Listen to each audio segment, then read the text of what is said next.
coaches have been there for a long time, you fall in line and you kind of take on their personality. And that's what Cam is showing you. Like, I'm not even focused in on what's going to happen next September. I'm focused on what's going to happen this Sunday, and that's the Arizona Cardinals. And, Jay, I heard you clapping throughout that piece of audio. Did I catch that right?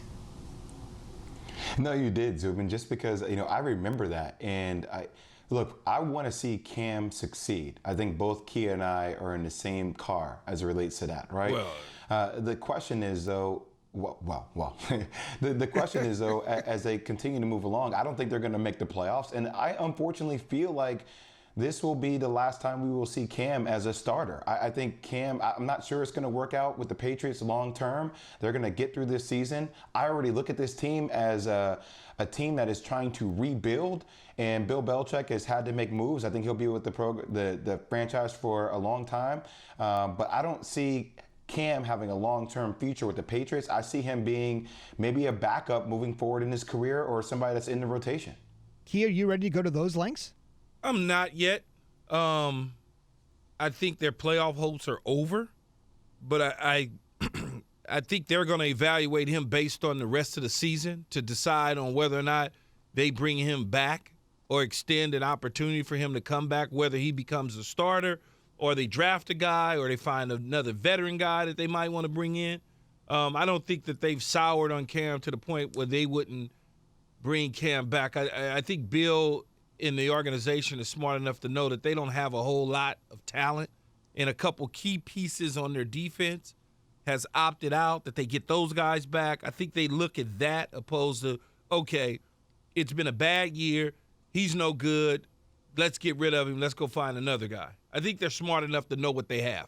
They're sitting in the 11th spot, as you Key, said. let me ask you this, Key. Would you bring him back, Key, if this were your team? Granted, you have a lot of pieces that were missing defensively, but seeing the way he's thrown the ball and understanding the way Bill Belichick likes to run their offensive sets and McDaniels and company, is he the quarterback that's going to answer those questions for you? Am I going to get him the necessary help? Am I going to help him?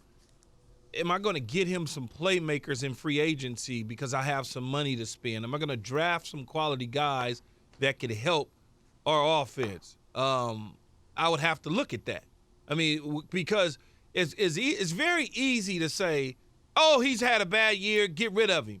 He's had an up and down year. He's had an up and down year, Jay, because he had the COVID situation. He played well in a few games. He obviously have missed some targets, but he's also hit some targets. Jacoby Myers is really the only receiver that's been consistent.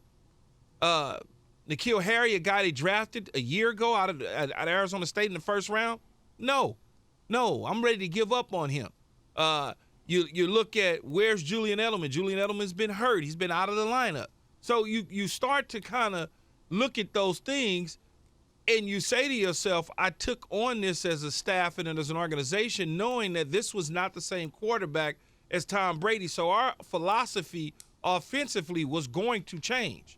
You're not going to find somebody out there that's going to duplicate what Tom Brady did for 20 years. It's impossible to find. You're not going to find anybody that's going to run your offense the way he did for 20 years. So, you got to evaluate Cam and seeing what he's done for you the first half of the season and what he's capable of doing the second half of the season and into the offseason. That's the way you evaluate it, because quarterbacks ain't just walking around, man. I mean, think about it. They're not just walking around. It's like 7-footers in basketball. So if you're 7 feet tall, you probably playing basketball somewhere making some money, whether it's overseas or in the NBA. They're not just walking around. One thing I would quickly... No, I hear what you're saying, Key. It makes sense. I hear what you're saying, and it makes sense. I'm just saying when you look at the numbers for a guy that, and I understand that Cam's been through COVID, it's been an up and down year, and it's a roller coaster ride. It just feels like the numbers, they're not good though. I mean, it's just 4 TDs in 9 games, 7 interceptions. The completion rate is one of the lowest he's had in his career. It's tough, man. It's a tough call. And I feel for him because it's been up and down. And I feel how the expectations are so high with the Patriots organization. I just feel for Cam overall, man. Yeah, I feel for him too. If that's the case, then they should just if they're not evaluating him to see if he's going to be back next year, then go ahead and play the other dude. See what Jared Stidham is. See what Brian Hoyer is. You see him every day in practice. Clearly, they must see something that they don't like. Thanks for watching ESPN on YouTube. For live streaming sports and premium content, subscribe to ESPN Plus right now.